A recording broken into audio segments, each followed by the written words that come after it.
Friends, एक बार पुनः मैं राजेश आप सभी को आपके अपने YouTube channel unique math with Rajesh sir में स्वागत करता हूं। फ्रेंड्स, आज हम सब क्लास 10th मैथ एनसीईआरटी के चैप्टर नंबर 9 जिसका नाम है त्रिकोणमिति के कुछ अनुप्रयोग। जैसा कि आपको फ्रेंड्स पता होगा कि पिछले वीडियो में हमने प्रश्न नंबर 7 तक के प्रश्नों पर चर्चा करी थी। आई होप वो वीडियो आपको जरूर अच्छी लगी होगी। ठीक है फ्रेंड्स, तो चलते हैं। आज हम इस वीडियो में प्रश्न नंबर 8 से लेकर प्रश्न नंबर 12 तक के प्रश्नों पर चर्चा करने का प्रयास करेंगे। ठीक है फ्रेंड्स, आई होप ये वीडियो आपको जरूर अच्छी लगेगी। ठीक है फ्रेंड्स, तो चलते हैं, ज़्यादा टाइम वेस्ट नहीं करेंगे।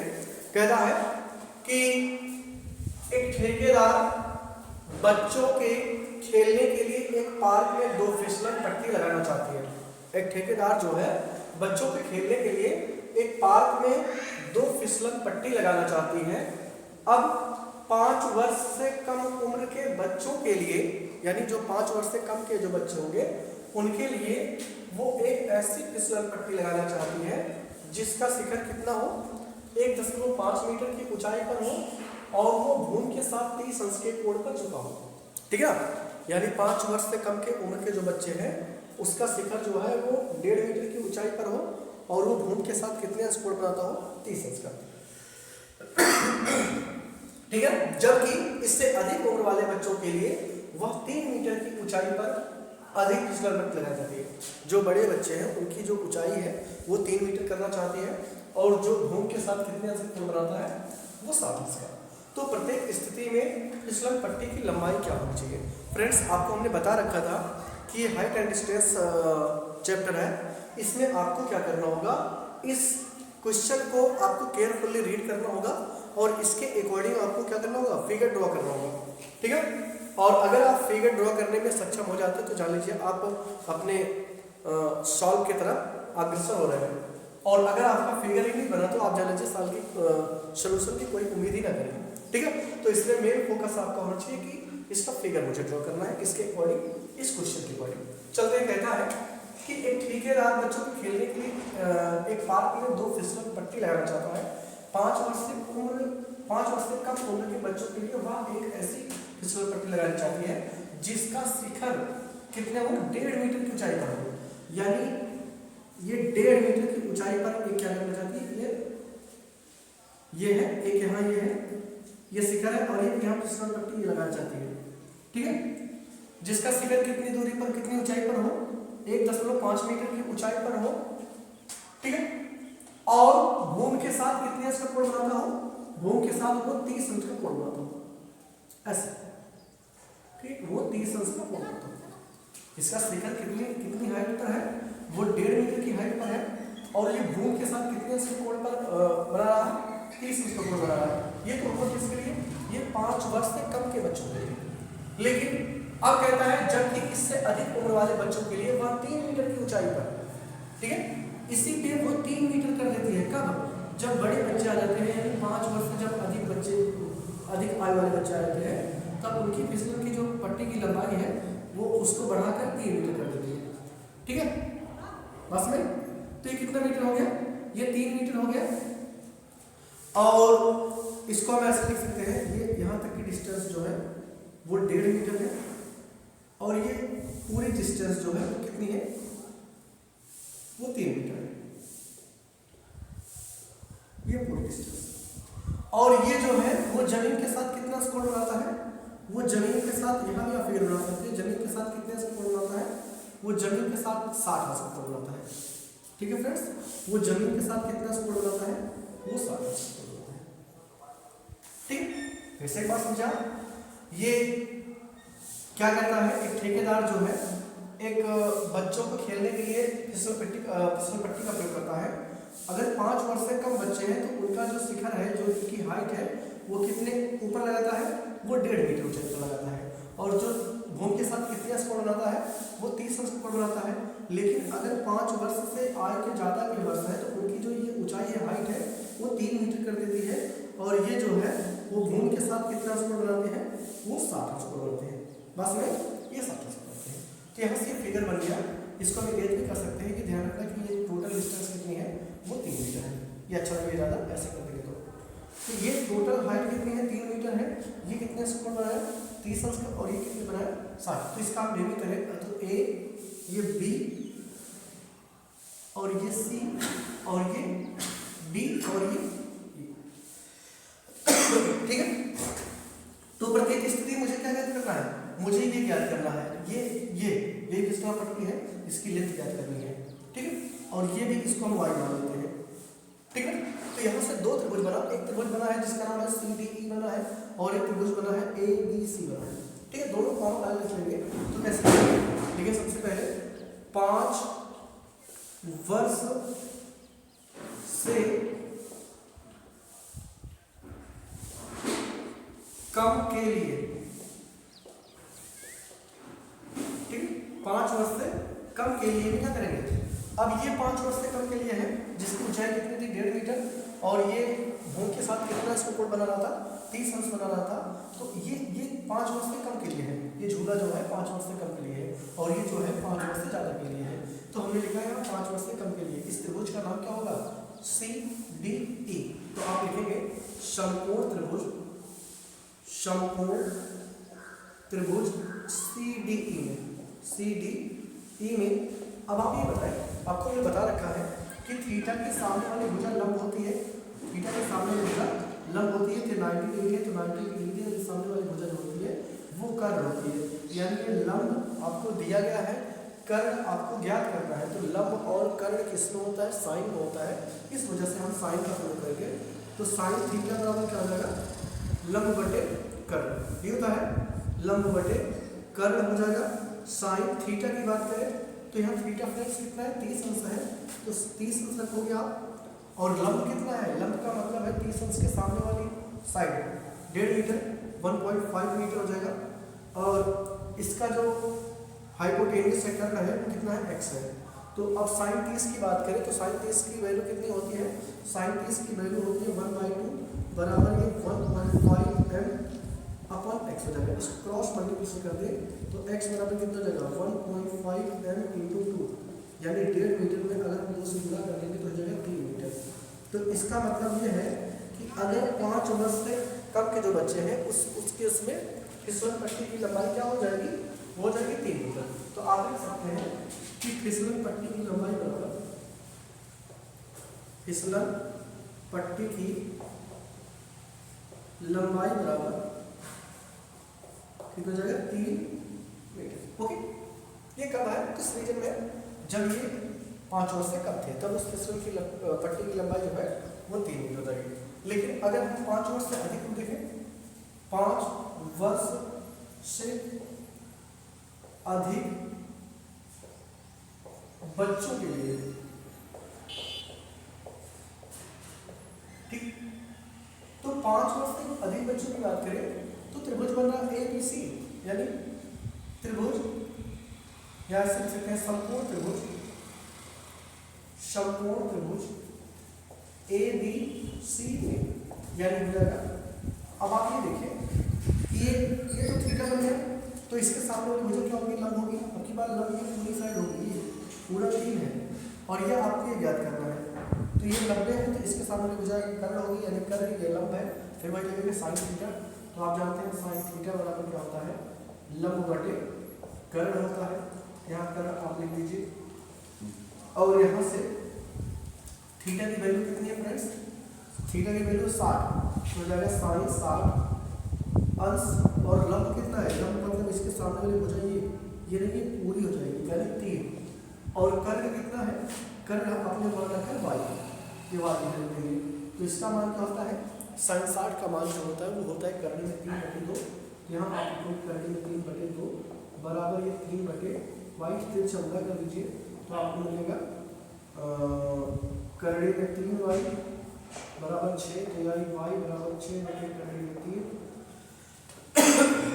इसका रेशनलाइज करेंगे तो आएगा 2 कर्ण में 3, ठीक है। ये कितना आएगा, 2 कर्ण में 3, यानी इस स्थिति में फिसलन पट्टी की जो लंबाई होगी वो हो जाएगी, फिसलन पट्टी की लंबाई जो हो जाएगी वो कितने जो फ्रेंड्स, 2 कर्ण में 3 मीटर, ठीक है, 2 कर्ण में 3 मीटर। ये कब होगी? जब बच्चों की लंबाई कितनी होगी? वो 5 वर्ष से ज़्यादा होगी। ठीक है फ्रेंड्स, आई होप आपको ये जरूर अच्छे से समझ में होगा और अच्छा प्रश्न है, थोड़ा सा है।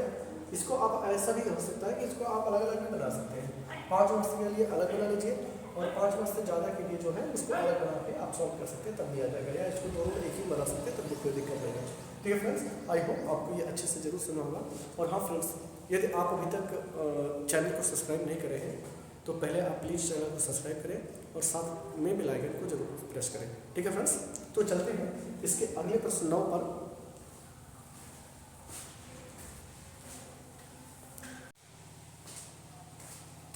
चलते हैं फ्रेंड्स, प्रश्नावली 9.1 का प्रश्न नंबर 9 है। कहता है कि 60 मीटर ऊंची किसी पहाड़ की चोटी से किसी मीनार की चोटी और आधार का अनुमान कोण क्रमशः कितना होता है? 60 और 30 और 60 है। क्या फ्रेंड्स, क्या है अनुमान कोण? आपको हमने बता रखा है अनुमान कोण कब बनता है? जब हम ऊपर से नीचे स्थित किसी वस्तु को देखते हैं तो हमारी आंखों के बीच जो कोण बनता है, हमारी आंखों और क्षैतिज रेखा के बीच जो कोण बनता है उसको हम क्या बोलते हैं? अनुमान कोण बोलते हैं। ठीक है, तो ये इसकी अगर फिगर की बात करें तो सबसे पहले आपको क्या बनेगा? 60 मीटर ऊंची पहाड़ की चोटी। ठीक है, तो 60 मीटर ऊंची पहाड़ी कैसे बनेगी भाई? तो यहाँ कुछ ऐसे बना है, 60 मीटर ये ऊंचा क्या हो गया? कोई पहाड़ हो गया।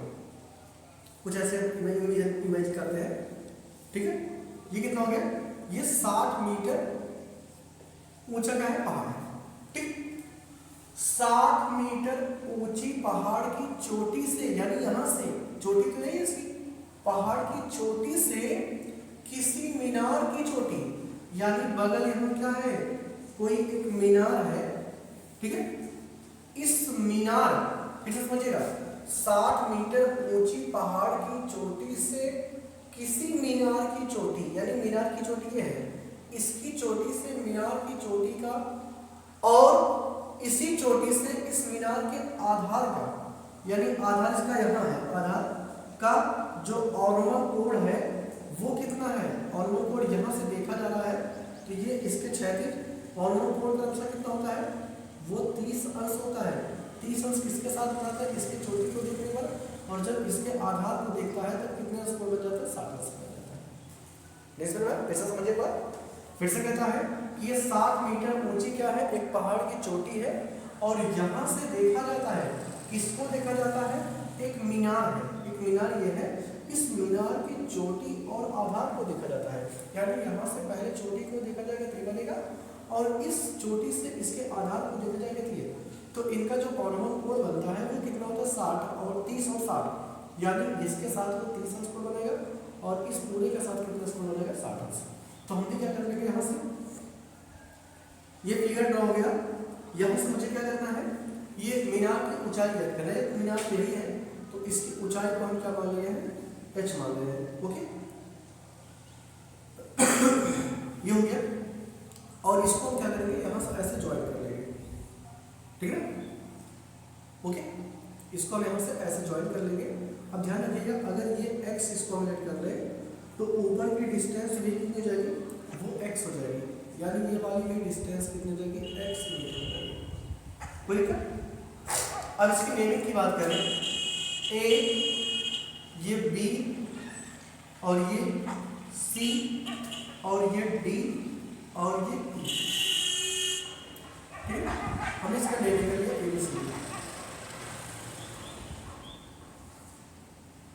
ठीक है फ्रेंड्स, ये हो गया, ये तो फिगर बन गया। आई होप आपको ये फिगर अच्छे से समझ में होगा। तो अब क्या कहता है? मीनार की ऊंचाई करना, तो आपको देखना होगा कि यहाँ 2 त्रिभुज बने।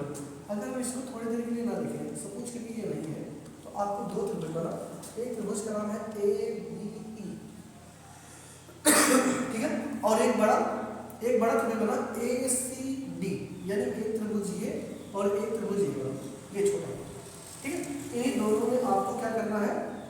वो यूज करना है त्रिकोणमितीय अनुपात। अब कैसे करेंगे? तो एक बात समझिएगा फ्रेंड्स, ये क्या है? 30 अंश का कोण बना है, तो यहाँ पे कितने अंश कोण बनेगा? 30 अंश का बनेगा। क्यों बनेगा? क्योंकि एकांतर कोण, ये दोनों क्या है? समांतर रेखा है। ये दोनों कौन सी रेखा है? समांतर है तो जितना कोण यहाँ बना है उतना कोण यहाँ भी बनेगा। तो ये 30 अंश कोण बना तो यहाँ 30 अंश बनेगा। ठीक है फ्रेंड। और बात करें अगर ये, तो अगर यहाँ कितना बना है 60 का बना है तो इधर भी कितना बनेगा 60 अंश का कोण बनेगा, यानी ये कोण कितने अंश का होगा 60 अंश का। ठीक है फ्रेंड्स, ये 30 हो गया, ये 60 हो गया। तो अब हम लेंगे त्रिभुज ABC में। कैसे लिखेंगे हल में? समकोण त्रिभुज पहले लिखेंगे, समकोण त्रिभुज ABE में, छोटे वाले ABE में अब क्या याद करना है? अगर ये H है तो ये भी H होगा, ठीक है ना? अगर ये H है तो ये भी H होगा, ये तो कंफर्म है। और एक बात ये कहना था आपसे कि टोटल डिस्टेंस कितनी है 60 मीटर है, तो अगर ये H हो गया तो ये डिस्टेंस कितनी होगी? ये होगी 60 माइनस H।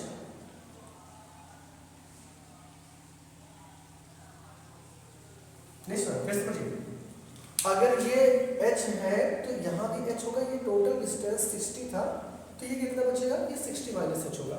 ठीक है, तो सबसे पहले क्या लिखेंगे? समकोण त्रिभुज ABC में, यानी ये थीटा यहाँ कोण बना है, इसके सामने वाली भुजा को हम लंब कहेंगे, और ये 90 है, या इसको हमें याद करना है, ये इसको हम क्या बोलेंगे? आधार बोलेंगे। तो लंब और आधार किसमें होता है? वो tan में पाया जाता है, यानी tan थीटा बराबर क्या हो जाएगा? लंब बटे आधार। तो थीटा के प्लेस में कितना रखना है आपको? 60 अंश रखना है, सॉरी 60 30। ठीक है फ्रेंड्स, ये थीटा के प्लेस पे कितना रखना है? 30 अंश रखना है, तो 30 अंश रख दिए।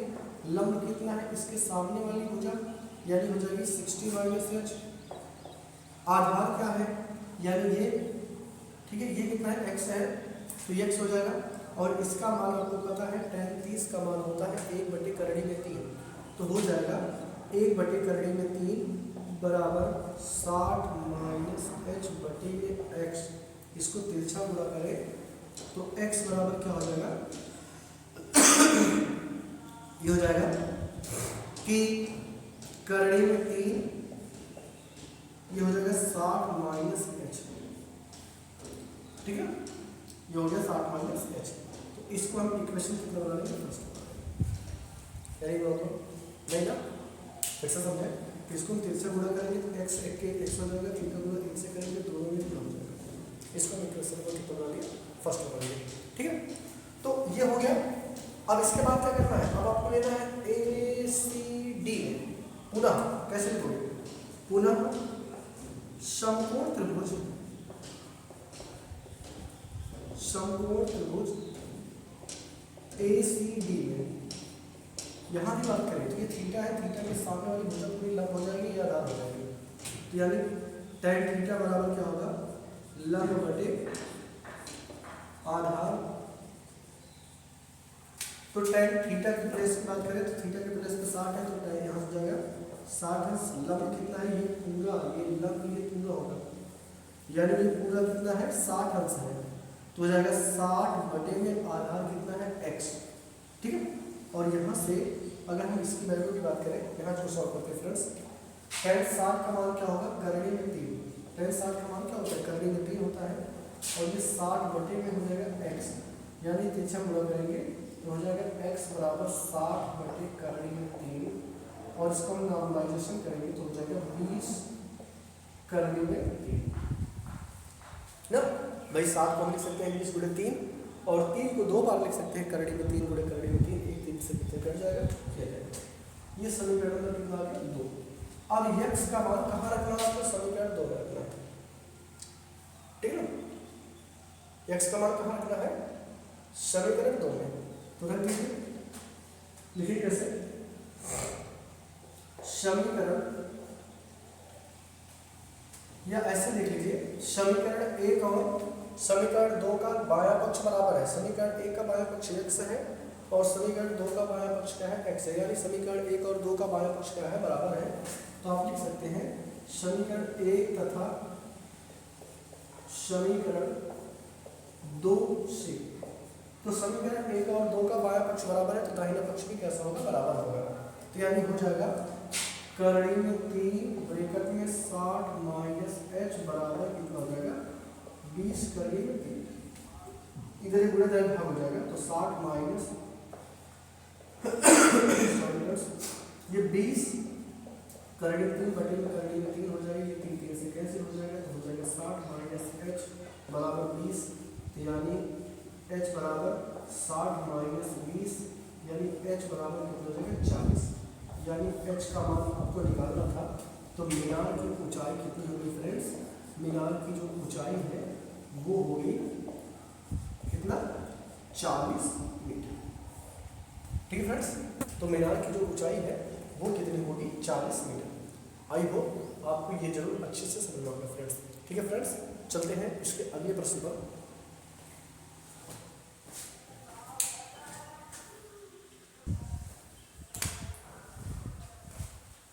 चलते हैं फ्रेंड्स, प्रश्नावली 9.1 का प्रश्न नंबर 10 है।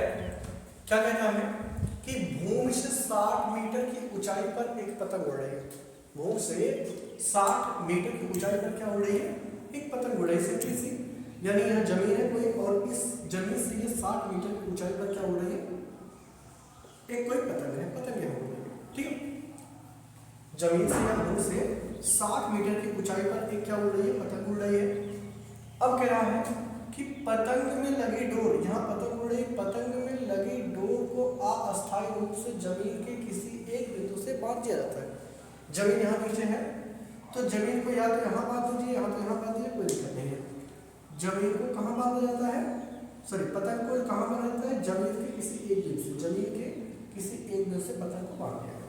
ठीक है, अब जो भूमि के साथ डोरी का झुकाव कितना है? 60 अंश। भूमि के साथ डोरी का झुकाव कितना है? 60 अंश। यह मान करके डोरी में कोई ढील नहीं है। ठीक है, तो डोरी की लंबाई ज्ञात कीजिए, यानी कि कहते हैं ना, तो इसको x माने। सिंपल सा प्रश्न है, फिर से बात समझे। जमीन से या भूमि से 60 मीटर ऊंचाई पर क्या उड़ रही है? एक पतंग उड़ रही है। ठीक है, भूमि से 60 मीटर की ऊंचाई पर क्या उड़ रही है? एक पतंग उड़ रही है। तो हमने ये बना लिया 60 मीटर की ऊंचाई पर एक पतंग उड़ रही है। ठीक है, अब कहता है पतंग में लगी डोर, यहाँ पतंग है, ये पतंग में लगी डोर को जमीन के किसी बिंदु से बांध दिया जाता है। ये बात है। ठीक है, जो कितना भूमि के साथ कितने स्कोर बनाती है? 60 अंश, यानी भूमि के साथ ये 60 अंश की कोण का जो है वो आप कह रहा है कि जब यह मानते हैं कि रस्सी में या डोरी में कोई ढील नहीं है, तो उस कंडीशन में डोरी की लंबाई क्या होगी? क्या करना है। ठीक है, तो आप जानते हैं ये क्या है? 90 के सामने वाली भुजा लंब होती है, और ये थीटा है, थीटा के सामने वाली भुजा क्या होती है? लंब होती है। 90 के सामने वाली भुजा कर्ण होती है, और थीटा के सामने वाली भुजा क्या होती है? लंब होती है। तो लंब और कर्ण किस में होता है? साइन में होता है। तो इस संपूर्ण त्रिभुज में हम क्या लगेंगे? साइन। ठीक है, तो इसका नेमी कर ले ABC, लिखेंगे कैसे हम? समकोण त्रिभुज ABC में क्या है? साइन थीटा बराबर क्या होता है? लंब बटे कर्ण। अब थीटा की वैल्यू कितनी है? 60, तो साइन 60 हो जाएगा, लंब कितना हो जाएगा फ्रेंड्स? 60, और कर्ण इसका x हम मान x रख सकते हैं। तो साइन 60 का मान क्या होता है? करनी में 3/2 बराबर 60 बटे में x, इसको तिरछा गुणा कर दें तो हो जाएगा करनी में 3x, क्या हो जाएगा? करनी में 3x बराबर 6 दूनी 12, यानी 120। तो x बराबर हो जाएगा 120 बटे करनी में 3, और इसको हम सिंप्लीफिकेशन करेंगे, यानी वर्गीकरण करेंगे, तो 6 दूनी 12 नहीं, 4 दूनी 12, 40 करने में 3, क्या है? 40 करने में 3 मीटर, यानी जो डोरी की लंबाई होगी वो 40 करने में 3 मीटर होगी। ठीक है फ्रेंड्स, तो बढ़िया प्रश्न है, आई होप आपको जरूर अच्छे से समझ में होगा। ठीक है फ्रेंड्स, चलते हैं इसके अगले प्रश्न पर।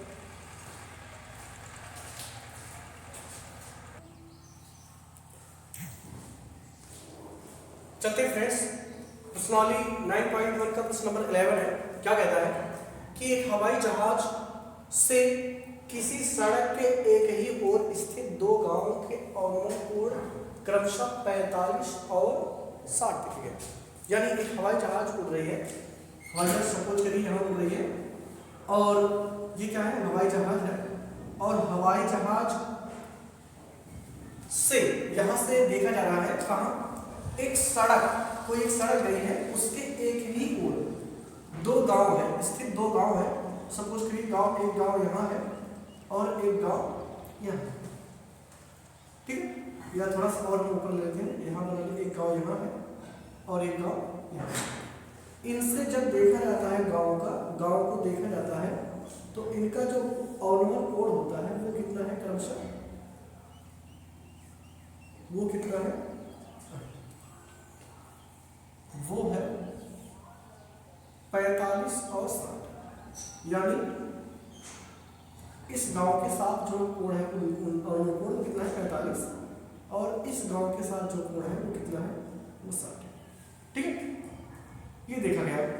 अब पूछना तो हवाई जहाज की जो ऊंचाई है वो आप क्या करिए, तो ऊंचाई अगर हम ये बना लें ऐसे, तो ये बताइए अगर ये 45 अंश है तो यहाँ पे कितना हो जाएगा, 45 अंश हो जाएगा, और ये अगर ये 60 अंश है तो ये कितना हो जाएगा, 60 अंश हो जाएगा।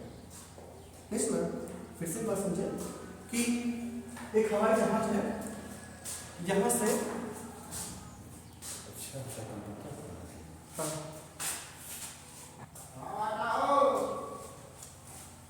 ठीक है, तो ये दोनों, ये क्या हो गया, एकांतर कोण की वजह से ये अगर ये 45 अंश का कोण है तो यहाँ भी 45 अंश पड़ेगा, और अगर ये 60 अंश है तो यहाँ भी कितना पड़ेगा, 60 अंश पड़ेगा। कितनी बात सुना गई। और ये कहता है ये दोनों गांव, ये गांव है, ये गांव है, ये गांव है, इनके बीच की जो डिस्टेंस है वो कितना है, 2 किलोमीटर है, ठीक है।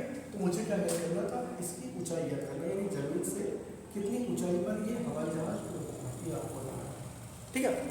ये डिस्टेंस आपको नहीं ज्ञात है तो इसको हम क्या मान लेंगे, एक्स मान लेंगे, क्योंकि इसकी जरूरत पड़ेगी अभी, ठीक है। तो यहाँ नेमिंग कर लें, ए बी सी और ये डी, तो एक त्रिभुज ये लगा और एक त्रिभुज बड़ा बनेगा। तो लिखे कैसे सोल्यूशन में, हल में समकोण त्रिभुज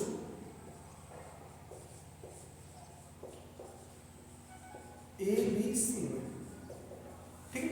ए बी सी की बात करें तो ये आपको ज्ञात करना है, ये भी आपको अनोन है, मतलब कोई नोन नहीं है, तो ये दोनों हम लगा रहे रिलेशन, ये लंब हो जाएगी, आधार से लंब, और आधार कितना होता है, tan होता है, तो लगा दीजिए tan थीटा बराबर क्या हो जाएगा, लंब यानी h, आधार यानी x, याद लिख लीजिए tan थीटा बराबर लंब बटे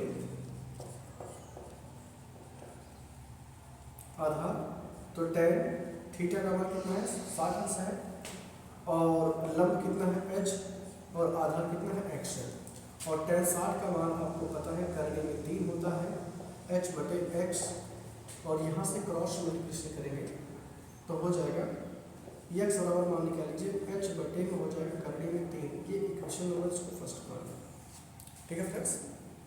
तो ये इक्वेशन नंबर फर्स्ट हो गया। अब कैसे करेंगे, पुनः समकोण त्रिभुज इसमें ए बी डी में, पूरा बढ़िया ए बी डी में, यहाँ ए बी डी ये पूरा बड़ा, ये ठीक है। तो यहाँ भी ये थीटा है, तो इससे सामने मुझे लंब हो जाएगी, ये क्या हो जाएगी, आधार हो जाएगी, यानी लिखेंगे tan थीटा बराबर लंब बटे आधार होता है, तो थीटा का मान कितना होगा, 45 अंश होगा। ध्यान रख दीजिए लंब कितना होगा, लंब होगा केवल h, आधार कितना होगा, ये x है, ये 2 है, यानी x + 2 हो जाएगा, ठीक है। ये 1 होगा, यहाँ से h बराबर क्या हो जाएगा, x + 2, और यहाँ से क्रॉस मल्टीप्लिकेशन करेंगे तो x + 2 बराबर क्या हो जाएगा, h, इसको इधर लाएंगे तो हो जाएगा x बराबर h - 2, समीकरण नंबर 2, ठीक।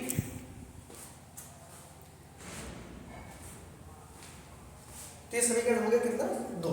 अब आप देख रहे हो समीकरण 1 और 2 में जो लेफ्ट हैंड साइड है वो इक्वल है, यानी राइट हैंड साइड भी इक्वल होना चाहिए। तो लिखें कैसे, समीकरण 1 तथा समीकरण 2 से क्या हो जाएगा, h/√3 बराबर यहाँ क्या हो जाएगा, h - 2, ये छपड़ा कर लीजिए या इसको इधर जाइए तो हो जाएगा 2 बराबर h minus h by root 3, ठीक है। तो यहाँ से 2 बराबर h कॉमन लेंगे तो हो जाएगा 1 माइनस 1 बाई रूट 3, और यहाँ से 2 बराबर h इंटू करेंगे 3 माइनस 1 बटे में रूट 3, ठीक है। और यहाँ से भी सॉल्व करेंगे तो हो जाएगा, ये इधर ही भाग है, इधर आके पूरा हो जाएगा, यानी हो जाएगा 2 करड़ी में 3 बराबर क्या हो जाएगा h रूट में अंडर रूट 3 माइनस 1।